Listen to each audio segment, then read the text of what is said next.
আসসালামু আলাইকুম। আজকে আমি 10টা শেয়ার নিয়ে আলোচনা করব। এই 10টা শেয়ারের মধ্যে অনেকগুলো শেয়ারই সামনে খুব ভালো হওয়ার সম্ভাবনা আছে বা ভালো হতে পারে। এই শেয়ারগুলোতে আমাদের সঠিক এন্ট্রি পয়েন্টে এন্ট্রি দেওয়া উচিত এবং এগুলো লাইফ চেঞ্জিং শেয়ার হিসেবে পরবর্তীতে প্রতীয়মান হতে পারে। তো আজকে আমরা মোটামুটিভাবে যে কয়েকটা শেয়ার নিয়ে আলোচনা করব সেগুলো নিয়ে সংক্ষেপে আপনাকে একটু ধারণা দিয়ে দিই। আপ্তাবটো, বিস hatchery, Beacon Pharma, CVO, AIL, C Pearl, Salvo, BD Autocar, Magura plex sorry, আর আরডি ফুড। এই শেয়ারগুলোর মধ্যে অনেকগুলো শেয়ারই আছে যে শেয়ারগুলো সামনে ডাবল বা তারও বেশি প্রফিট আপনাদেরকে দিতে পারে এবং সেটা খুব অল্প সময়ে। তো শুরু করি আমরা প্রথমে আপ্তাবটো দিয়ে। আপ্তাবটোতে মোটামুটি আমরা এই চার্টটা দেখতে পাচ্ছি যে আপ্তাবটো গত ফেব্রুয়ারি 24 তারিখে, এটা একটা সাপ্তাহিক চার্ট, আমরা সাপ্তাহিক ডেইলি দিয়ে শেষ করে দেব অ্যানালাইসিস। আপ্তাবটো গত মার্চ 24-এ ছিল 64 টাকা, ওখান থেকে পড়ে শেয়ারটা নেমে গিয়েছিল 24 টাকায়। মূলত আপনার ওই রাজনৈতিক অস্থিরতার কারণে এইটুকু বেশি পড়েছে বলে মনে করি। তা না হলে পরে শেয়ারটা 30 টাকার নিচে নামা উচিত ছিল না, বা হয়তো নামতো না। 6 টাকা বেশি নেমে গিয়েছে শেয়ারটা। যাই হোক, এখন আমরা দেখব যে এই শেয়ারটা বর্তমানে কী অবস্থায় আছে এবং কোথায় কোথায় সাপ্লাই আছে। সেই সাপ্লাইগুলো যদি আমরা আইডেন্টিফাই করতে পারি এবং ডিমান্ড যদি আমরা বের করতে পারি, তাহলে পরে খুব সহসাই একটা এন্ট্রি জোন আমরা বের করতে পারবো ইনশাআল্লাহ। তো দেখা যাক, আমরা যদি দেখেন এই শেয়ারটাতে এই জায়গাতে একটা বেশ ভালো রকমের সাপ্লাই আছে। এই শেয়ারটাতে এই সাপ্লাইটা নিতে পারলে পরে দেখেন এখানে একটা সাপ্লাই, এখানে একটা সাপ্লাই, তারপরে এই জায়গাতে আমরা যদি সাপ্লাই দেখতে পাই এখানে এখানে এই জায়গাগুলোতে সাপ্লাই আছে। তো এই সাপ্লাইগুলা বিপজ্জনক এবং এই সাপ্লাইয়ের কারণেই এই সাপ্লাইটা দেখেন কতটা পাওয়ারফুল। এই সাপ্লাইটার কারণে আমরা এখানে দেখতে পাচ্ছি 1 2 3 4 5 6 সপ্তাহ এই শেয়ারটা এই সাপ্লাইটার কারণে আর মুভমেন্টে আসতে পারেনি, থমকায় আছে। আবার শেয়ারটা পড়েও যায়নি নিচের দিকে, যে এই সাপ্লাইয়ের ধাক্কায় শেয়ারটা যে নিচের দিকে পড়ে যাবে সেটাও যায়নি, পড়ে যেতেই পারতো শেয়ারটা 30 টাকা লেভেলে, কেমন যায়নি। তো আমরা সুতরাং বুঝতে পারছি যে সাপ্লাইটা বেশ পাওয়ারফুল একটা সাপ্লাই আমরা দেখেছি। এখন আমরা এই সাপ্লাইটাকে কিভাবে অ্যানালাইসিস করব এবং কিভাবে আমরা শেয়ারটাতে এন্ট্রি দেব। প্রথম কথা হচ্ছে যে আমরা ওয়েট করব, আমরা এই জায়গাটাতে এই 38 টাকা 50 পয়সা বা ধরেন 39 টাকা সর্বোচ্চ, এটা একটা বিপজ্জনক জায়গা। এখানে আমরা 6 সপ্তাহ ধরে পার করতে পারছি না, এটা পার করলে শেয়ার মুভমেন্ট দিবে, ভালো রকম মুভমেন্ট দিবে। এবং আমি বিশ্বাস করি, আমার অভিজ্ঞতা বলে, অ্যানালাইসিস বলে যে শেয়ারটা তখন মোটামুটিভাবে 52 টাকা 53 টাকা লেভেলে আমরা শেয়ারটা পাবো। তো যদি তাই হয় তাহলে আমাদের অপেক্ষা করতে দোষ কোথায়।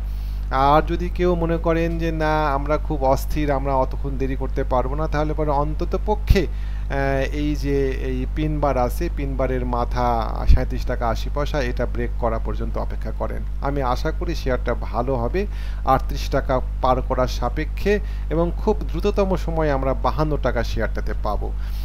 সুতরাং তাড়াহুড়া না, আমরা অপেক্ষা করি। এখন দেখি শেয়ারটাতে ডেইলি চার্টে কি অবস্থা।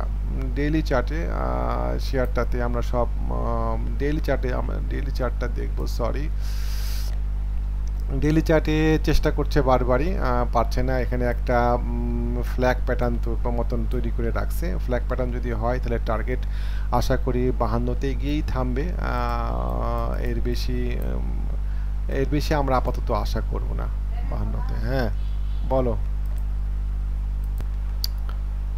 তো মোটামুটি এই আর কি। ডেলিতে যদি বাই দিতে চান তাহলে পরে অন্ততপক্ষে 38 টাকা পার করার পরে বাই দেন, আমরা সেটা নিয়ে আশাবাদী। আর যদি এখন বাই দেন, এই মুহূর্তে যদি বাই দেন, তাহলে স্টপ লস ধরতে হবে 34 টাকা, কেমন? যদি এই মুহূর্তে বাই দেন তাহলে পরে স্টপ লস হবে 34 টাকা। আর যদি আপনারা এই 38 টাকা পার করে বাই দেন তাহলে পরে সে আপনার স্টপ লস হবে যে ক্যান্ডেল দিয়ে 38 টাকা ক্রস করেছে বা ব্রেকআউট করেছে, সেই ক্যান্ডেলের লো হবে আপনাদের স্টপ লস। তো ঠিক আছে, চলেন আমরা পরবর্তী শেয়ারে যাই। বিস হ্যাচারি। বিস হ্যাচারি শেয়ারটা চমৎকার, আমি সব লেখা মুছে দিলাম। বিস হ্যাচারিতে দেখেন শেয়ারটা একটা শার্প ফল করেছে, ডেইলি চার্টে এটা শার্প ফল করেছে। এটা এক ধরনের ইমব্যালেন্স, এটা আমরা এটাকে টেকনিক্যালি ভাষায় বলি ইমব্যালেন্স। খুব দ্রুততার সাথে শেয়ার পড়ে গিয়েছে, দেখেন এখানে গ্যাপ দিয়ে পড়েছে, কেমন গ্যাপ দিয়ে পড়েছে। বায়ার নাই, সেলার মনে করেন বলছে যে দামে পারো সে দামে বিক্রি করো, যে দামে পারো সে দামে বিক্রি করো। এই যে বড় বড় ক্যান্ডেল, এগুলো সব ইমব্যালেন্স, কেমন। তো এখন এই শেয়ারটা সামনে এখন বিশাল বড় একটা জায়গা আছে মুভমেন্টে যাওয়ার। যারা আমার অ্যানালাইসিস দেখছেন আগে তারা জানেন যে আমি 57 টাকা 58 টাকা টার্গেট দিয়েছিলাম, 57 টাকা থেকেই পড়ে গিয়েছে শেয়ারটা। এখন শেয়ারটা একটা রিটেস্টও হয়ে গিয়েছে, দেখেন এই জায়গাতে মোটামুটি 52 টাকা লেভেলে আমি এই জায়গাতে রিটেস্ট হবে এরকম একটা অনুমান করেছিলাম এবং আপনাদের সাথে শেয়ার করেছিলাম। এখন শেয়ারটার নিকটবর্তী প্রফিট টেকিংয়ের জায়গা হবে, ধরেন কতটুকু দিব, এই এই জায়গা 38 টাকা 68 টাকা 65 টাকা 68 টাকা, এই জায়গাতে আমরা কিছু প্রফিট টেক করব। শেয়ারটা দেখুন বাই দিতে হবে, বাই জোন। স্টপ লস কততে দিব? স্টপ লস হবে 50 টাকা, রাউন্ড 50 টাকা স্টপ লস ধরে আমরা শেয়ারটাতে এন্ট্রি দিব। প্রথম টার্গেট 68 টাকা, 68 টাকা ক্রস করার পরে আমরা টার্গেট দিব ফিবোনাক্কি 618, এই 93 টাকা, কেমন। 93 টাকাতে আমাদের এখানে একটা ট্রাক চালার রেজিস্ট্যান্সও আছে, দেখতে পাবেন আপনারা, এই ট্রাক চালার রেজিস্ট্যান্স আছে 93 টাকায়। সুতরাং আমরা 93 টাকায় অল আউট হয়ে যাব শেয়ারটা থেকে, আর উপরে যদি যায় যাক। এটা একটা লাইফ চেঞ্জিং শেয়ার হতে যাচ্ছে, আল্লাহ মালুম, ওইভাবে বলাও ঠিক না। তো এইখানে হচ্ছে আমাদের টার্গেট 92 টাকা 93 টাকা আমাদের টার্গেট হবে এই শেয়ারটাতে, কেমন। ঠিক আছে, বিসিএসআরই গেল। বিসিএসআরিতে আপনারা বারে বারে এভাবে ট্রেড করতে পারেন যে 67 টাকা 68 টাকা গেল, কিছু প্রফিট টেক করলেন, আবার যদি কমলো কিছুটা, কমার পরে আপনি আবার এন্ট্রি দিলেন, দিয়ে 68তে আবার কিছু প্রফিট টেক করলেন, বাদ বাকি প্রফিট নেওয়ার জন্য 90 টাকা 91 টাকাতে অপেক্ষা করলেন। এই শেয়ারটা এভাবে কেনা বেচা করতে পারা যায়। শেয়ারটাতে আমার ভালো লেগেছে। বিকন ফার্মা, বিকন ফার্মা নিয়ে চমৎকার অবস্থান তৈরি হয়ে আছে, দেখেন বিকন ফার্মা একটা ডায়াগোনাল রেজিস্ট্যান্স ছিল শেয়ারটাতে, একটা চ্যানেলের মধ্যে দিয়ে ঘোরাফেরা করছিল, দেখেন এই চ্যানেল এখানে একবার আপার চ্যানেল বাড়ি খাচ্ছিল, লোয়ার চ্যানেল এখানে বাড়ি খেয়েছে একবার, সুন্দর। শেয়ারটা গত দিনের আগের দিন ব্রেকআউট হয়েছে, ভালো ভলিউম নিয়ে ব্রেকআউট হয়েছে এবং ব্রেকআউট হওয়ার পরে রিটেস্ট করেছে শেয়ারটা, আপনারা দেখেন রিটেস্ট করেছে শেয়ারটা এই ক্যান্ডেল দিয়ে। খুব চমৎকার ভাবে শেয়ারটা এই জায়গাতে 119 টাকা 120 টাকায় বাই দেওয়ার পজিশন ছিল। আমরা এই শেয়ারটাতে এখানে বাই দিলে পরে আমাদের প্রফিট টার্গেট হবে আপাতত 150 টাকা প্রফিট টার্গেট আমরা সেট করে দিব, 150 টাকা প্রফিট হবে আশা করি। আর স্টপ লসে যদি কথা হিসাব করেন তাহলে স্টপ লস খুবই নিকটে, 115 টাকায় স্টপ লস ধরে শেয়ারটাতে আপনারা এন্ট্রি দিতে পারেন। স্টপ লস সবসময় মাথায় রাখবেন, আমি বা যে কোনো অ্যানালিস্টই ভবিষ্যৎ দ্রষ্টা না, কেউ নিউজে কিনেন বা অ্যানালাইসিস করে কিনেন বা ফান্ডামেন্টাল অ্যানালিসিস করে কিনেন, যেভাবেই কিনেন না কেন প্রত্যেকটা শেয়ারেরই একটা ইনভ্যালিডেশন পয়েন্ট থাকে বাড়ার ক্ষেত্রে, সেই পয়েন্ট ব্রেকডাউন করলে পরে সেটা থেকে বের হয়ে যাওয়া ভালো। সম্ভাবনাময় শেয়ার, আমি এই শেয়ারগুলো নিয়ে আপনার সাথে আলোচনা করছি। আমাদের টার্গেট, প্রথম টার্গেট 156 বিকন ফার্মার ক্ষেত্রে, পরের টার্গেট আমরা আরও উপরে দিতে পারবো 230 টাকা আপাতত, তারপরে 230 টাকা নিচে অবশ্যই একটা টার্গেট আছে এই জায়গাতে 200 টাকা 230 টাকা, এগুলো হচ্ছে আমাদের বিকন ফার্মার টার্গেট। শেয়ারটা আপনারা দেখতে পারেন, এটা লাইফ চেঞ্জিং একটা শেয়ার হতে যাচ্ছে আশা করি, কেমন। তো বিকন ফার্মার পরে আমরা দেখব হচ্ছে সিভিও পেট্রোকেমিক্যাল, এই শেয়ারটা চমৎকার ব্রেকআউট হয়েছে। সিভিও পেট্রোকেমিক্যাল নিয়ে আমি একটা অ্যানালাইসিস দিয়েছিলাম বেশ কিছুদিন আগে, তখন শেয়ারটার দাম ছিল 145 টাকা, 50 টাকা শেয়ারটা 55 টাকা শেয়ারটা ব্রেকআউট করেছে। ব্রেকআউট করার পরে শেয়ারটা আমরা এখন একটা রিটেস্টের অপেক্ষা করব। এখন শেয়ারটা আমরা বাই দিব না, রিটেস্ট হওয়ার পরে আমরা শেয়ারটাতে এন্ট্রি দিব, কেমন। রিটেস্টের পরে আমরা শেয়ারটাতে এন্ট্রি দিব। এন্ট্রি পয়েন্টে আমরা 159 টাকা থেকে 57 টাকার মধ্যে শেয়ারটাতে এন্ট্রি দিব। তারপরে আমাদের টার্গেট তখন হবে 220 টাকা 30 টাকার মতো। এই মুহূর্তে যদি আমরা এন্ট্রি দিই দৌড়াই গিয়ে, তাহলে আমাদের স্টপ লস হবে 150 টাকা, শেয়ারটা চলে 166 টাকা, 15 টাকায় স্টপ লস গ্রহণযোগ্য না। সো আমরা একটু শেয়ারটা কমার জন্য অপেক্ষা করব, আশা করি শেয়ারটাতে আপনারা পাবেন। এআইএল টেক্সটাইল সেক্টর, ওভারঅল সেক্টরটা খুব একটা সুবিধার মনে হচ্ছে না আমার কাছে মনে হচ্ছে সেক্টরের অধিকাংশ শেয়ার কারেকশানে যাবে, কিন্তু এই কারেকশানে গেলে পরেও ব্যতিক্রমী এই শেয়ারটা আমার পছন্দ হয়েছে। দেখেন এই শেয়ারটা ব্রেকআউট হয়েছে, রিটেস্ট হয়েছে, এন্ট্রি দিতে পারেন, স্টপ লস হবে 50 টাকা, এখন চলে 53 টাকা। মোটামুটিভাবে এই জায়গাতে যদি আপনারা এন্ট্রি দেন, আমাদের নিকটবর্তী টার্গেট হবে 72 টাকা 73 টাকা, বেশ ভালো রকমের একটা প্রফিট হওয়ার সম্ভাবনা আছে। এই ব্রেকআউটটাকে ভ্যালিড ব্রেকআউট হিসেবে বিবেচনা করে এন্ট্রি দেওয়া যায়। এই শেয়ারটাও একটা লাইফ চেঞ্জিং শেয়ার সামনে হতে যাচ্ছে। আমি সংক্ষেপে শেষ করব।